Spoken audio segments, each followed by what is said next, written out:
Needle technique या slit technique दोनों में क्या डिफरेंस है, जानने के लिए देखते रहिए मेरा पूरा वीडियो।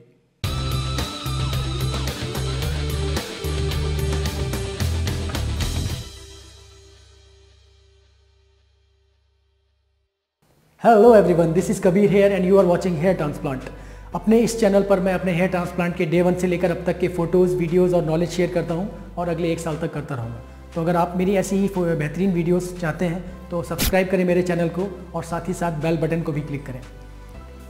और एक बात और बताना चाहूँगा आप लोगों को कि मैंने कम्युनिकेशन को बढ़ाने के लिए एक अपना ईमेल आईडी बनाया है जिसका नाम होगा hairguideforyou@gmail.com। मेरे इस ईमेल पर आप मुझे अपनी प्रॉब्लम्स या कुछ सॉल्यूशंस आपके पास हैं, आपने अगर ट्रांसप्लांट करवा लिया है तो आपका रिज़ल्ट कैसा है, अच्छा है, बुरा है, कुछ प्रॉब्लम्स हैं आप, तो इन सब चीज़ों को आप मेरे साथ शेयर कर सकते हैं और मैं पूरी कोशिश करूँगा कि मैं आपके सारे सवालों का जवाब दे सकूँ। तो इन्हीं बातों के साथ अब अपना वीडियो शुरू करते हैं। तो टॉपिक है कि नीडल टेक्निक या स्लिट टेक्निक दोनों में डिफरेंस क्या है।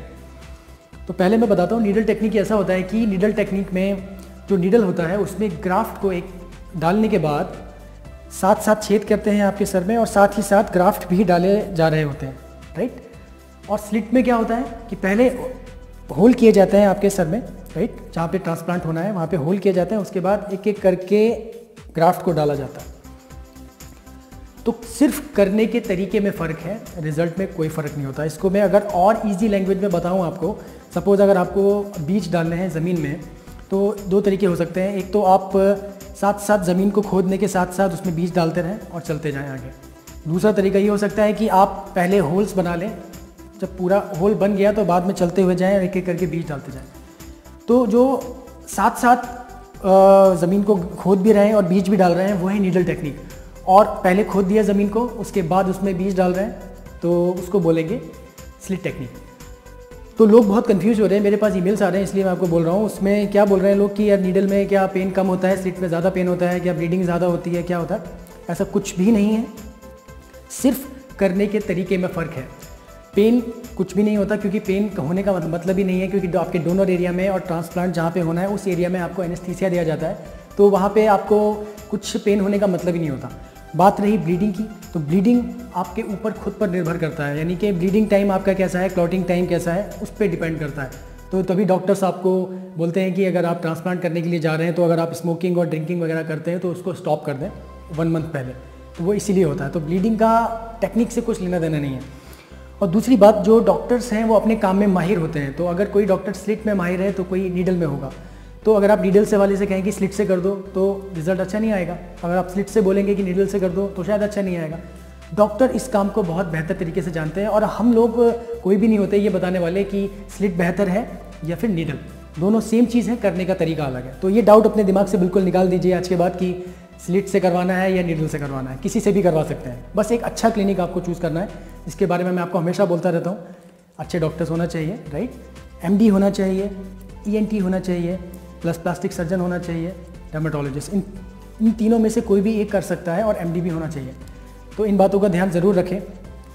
और जहाँ तक बात रही नीडल और स्लिट के रिज़ल्ट की, तो ये देखिए, ये मेरा नीडल से हुआ है और ये इन भाई का, मिथुन भाई का, इनका हुआ है स्लिट टेक्निक से।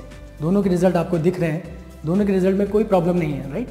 तो दोनों ही खुश हैं, मैं भी बहुत खुश हूँ, वो भी बहुत खुश है। तो ये सारे डाउट निकाल दीजिए आज के बाद कि कोई टेक्निक बेहतर है या कोई टेक्निक ख़राब। सिर्फ डॉक्टर पे भरोसा रखिए, डॉक्टर को बहुत अच्छे से पता है कि क्या करना है, उनको अपने रिजल्ट की आपसे भी ज़्यादा चिंता है, राइट। और नीडल टेक्निक और स्लिट टेक्निक में एक जो थोड़ा और डिफरेंस होता है वो इस चीज़ का होता है कि टाइम का। अगर स्लिट टेक्निक से किया जाए तो उसमें आप ज़्यादा ग्राफ्ट लगा सकते हैं एक दिन में, और नीडल टेक्निक से अगर किया जाए तो एक दिन में उतना ग्राफ्ट लगाना पॉसिबल नहीं होता है। एग्जाम्पल के तौर पर आपको बताता हूँ कि अगर आप कितना भी कोशिश करें, एक दिन में अगर आप नीडल टेक्निक से कर रहे हैं ट्रांसप्लांट तो 2500-2500 से ग्राफ्ट ज़्यादा लगाना पॉसिबल नहीं होता किसी भी सूरत में। बहुत एक्सट्रीम केसेस में अगर आप 12 घंटे तक कर रहे हैं ट्रांसप्लांट, लंबे टाइम तक कर रहे हैं, तो अराउंड 3000 तक आप लगा सकते हैं, 3500 तक। बट अगर आपको कोई बोल रहा है कि हाँ 4000 आपको एक दिन में लगाए जा रहे हैं और वो नीडल टेक्निक से हैं, तो समझिए कि वो पॉसिबल नहीं है किसी भी सूरत में। जबकि अगर स्लिट टेक्निक की बात करें तो वो ये इसमें पॉसिबल होता है।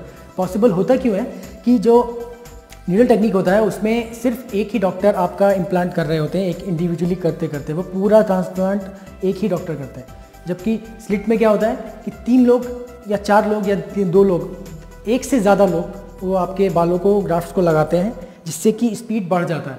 तो एक दिन में 4,500 से लेकर 5,000 ग्राफ्ट भी लगाए जा सकते हैं क्या बोलते हैं, स्लिट टेक्निक के थ्रू। तो ये भी एक डिफरेंस है इन दोनों चीज़ों में टाइम का। तो होप आपको क्लियर हो गया होगा। और हाँ दोस्तों, जैसे कि मैं आपको पहले से बोला करता था, वैसा ही हो रहा है मेरे साथ। मैं आपको बोलता था कि डॉक्टर ने बोला है कि 3 से 4 महीने में आपको विजिबल रिजल्ट दिखना शुरू हो जाएंगे। 4 मंथ्स हो चुका है और रिज़ल्ट आना विजिबल हो गया है, आपको दिख ही रहा होगा, राइट। तो मैं अपने रिज़ल्ट से बहुत ही ज़्यादा सेटिस्फाइड हूँ, बहुत ही ज़्यादा खुश हूँ। डॉक्टर ने बोला था कि 4 मंथ में आपको विजिबल रिजल्ट दिखेगा, अराउंड 6 मंथ में गुड रिजल्ट दिखेगा, और बेस्ट रिजल्ट के लिए 1 साल वेट करना पड़ेगा। तो 4 महीने निकल गए, ऐसे 1 साल भी पूरा हो जाएगा। और कितना खुश हूँ, मेरा पूरा हेड कवर हो गया है।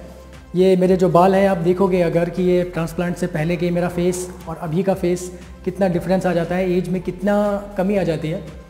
तो transplant worked like a boon for me. So बहुत ही अच्छा लगता है और कॉन्फिडेंस भी बहुत ज़्यादा बिल्डअप होता है। तो नई नई चीज़ें सोचने का मौका मिलता है और करने का भी मन करता है। पहले तो काफ़ी डिमोटिवेट फील करता था, बट अभी अच्छा लगता है। तो अगर आपको भी करवाना है तो प्लीज़ ध्यान से चुनना क्लिनिक को, राइट। और जैसे कि मैं आपको पहले भी बता चुका हूँ कि एक क्लिनिक में एक एमडी डॉक्टर होना ज़रूरी है। और क्लिनिक में क्या बोलते हैं कि जो आपका ट्रांसप्लांट है वो 3 तरीके के लोग कर सकते हैं, 3 तरीके के डॉक्टर्स कर सकते हैं, डर्मेटोलॉजिस्ट, प्लास्टिक सर्जन और ईएनटी। आपको जिस भी क्लिनिक में जाना है ये ज़रूर पक्का करके जाएं कि वहाँ पर एक एमडी डॉक्टर हो और इन तीनों में से ही कोई एक हो जो कि ट्रांसप्लांट कर रहा है, ठीक है। तो इन बातों का बहुत ध्यान रखें।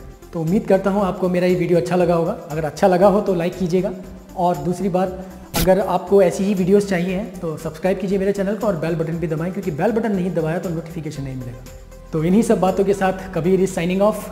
Take care, bye bye. Swag से करेंगे सबका स्वागत।